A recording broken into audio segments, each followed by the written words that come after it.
Hello people, I am Vitor, this is Alison, and this is André, and we are here today to talk about conjunctions.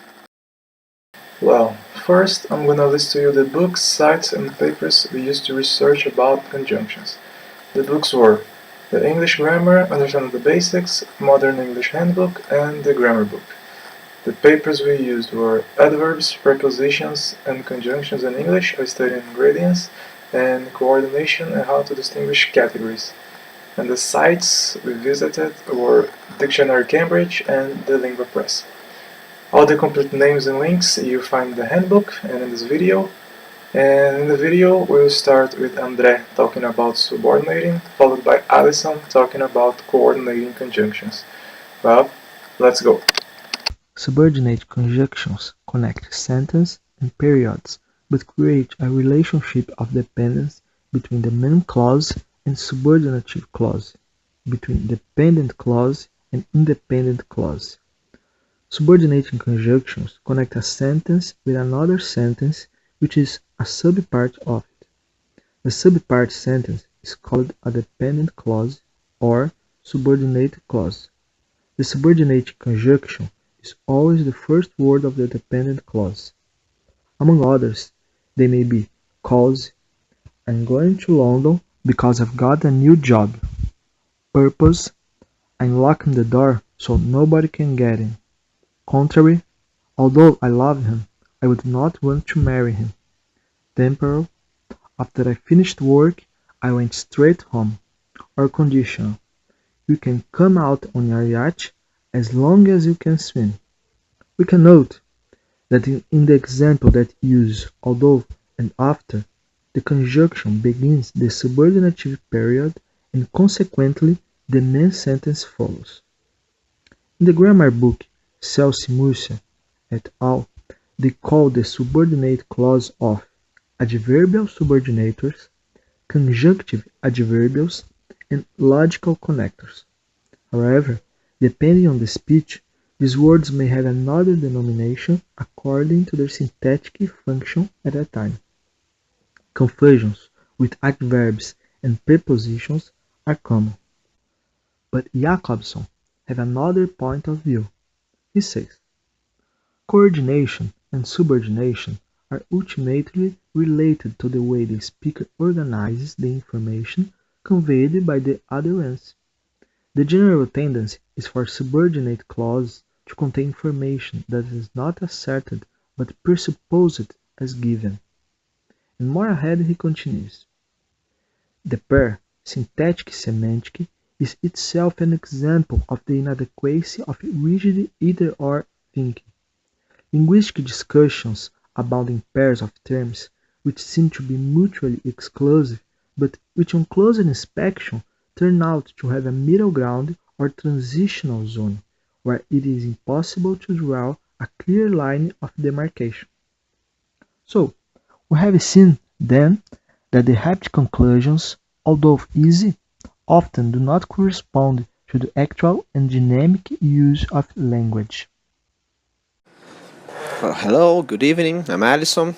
I'm the one holding the beer, and yes, I'm going to talk a little bit about coordinating conjunctions. Well, coordinating conjunctions seems to be quite simple, and whenever something seems too simple, we tend to think that there is something wrong with it. So let's see whether it's true or not.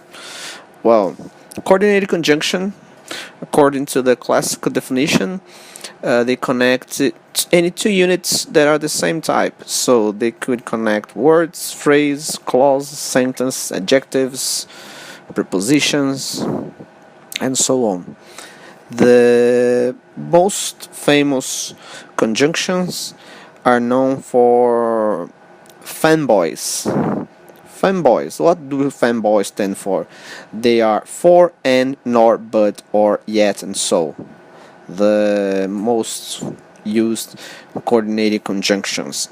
And among them, there is and, or, and but, which are the most common, the ones we use all the time. So whenever we're writing something in English, we probably realize that the sentence, the text, is full of and, or, and but, so we try to change a few things, like, oh, this is not going to be and, I'm going to put moreover, and though this is not going to be but, I'm going to write however, or although. So this is when you have to pay some attention, because each one have a specific use, such as but. Let's take but for example. Take a look at this example. Although it rained a lot, we've still enjoyed our holiday. We cannot simply replace although for but. It would be like but it rained a lot. Doesn't sound correct, because although it rained a lot starts a subordinating sentence, whereas but would start a coordinating sentence in this case. So that's why we cannot simply change these words, these conjunctions. There is also a two-part coordinated conjunctions, which could be either an or, neither an or, and both an and in this case. So if I say, let's have an example. So if I say you can have either chocolate or ice cream, this could mean that you're gonna have one or another. You cannot have both of them. But if I say you can have chocolate or ice cream, and if someone brings both of them, well, it's not gonna be wrong, because I didn't exclude one possibility from another. That's what the either in this case brings. There is also this good example here showing how and but can be used. See, marriage and hanging go by destiny, but matches are made in heaven. So you can see marriage and hanging, two words which are being connected by and, one adding to the other. And the first clause here, marriage and hanging go by destiny, and the second one, matches are made in heaven, are perfectly independent one from the other. So if I want to connect them in the same sentence, that's when I bring the word but, the conjunction but, to the sentence. So marriage and hanging go by destiny, but matches are made in heaven. That's how the conjunction works in this case, connecting the clauses. And there is these two conjunctions, yet and so, which can be also adverbs. And this is the trick, because many times the conjunction is not a conjunction, it's an adverb. So this is quite complicated to pay attention. So if I say, for example, so many questions and yet so few answers, this and yet have the contrast meaning, such as but or nevertheless. So I have so many questions, but I have so few answers. However, if I say, well, I haven't killed anyone yet, this is probably because yet is not a conjunction. It's because yet is an adverb. And the same happens with so. Take a look at this first example. It all happened so quickly.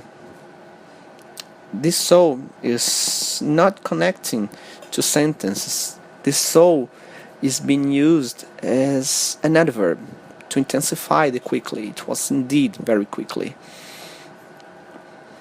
So in the second example here, I was too tired, so I slept.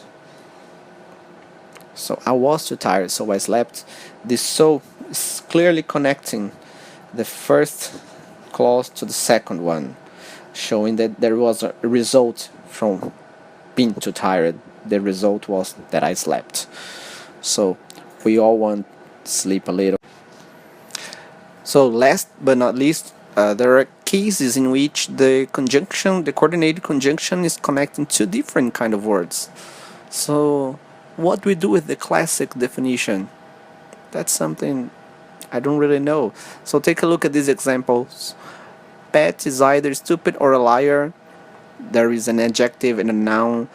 Pet is a Republican and proud of it. Republican proud, now an adjective. There is also Pet has become a banker and very conservative. Again, a noun and an adjective. So we see there are some flaws in this kind of definition. So that's it. Thank you very much.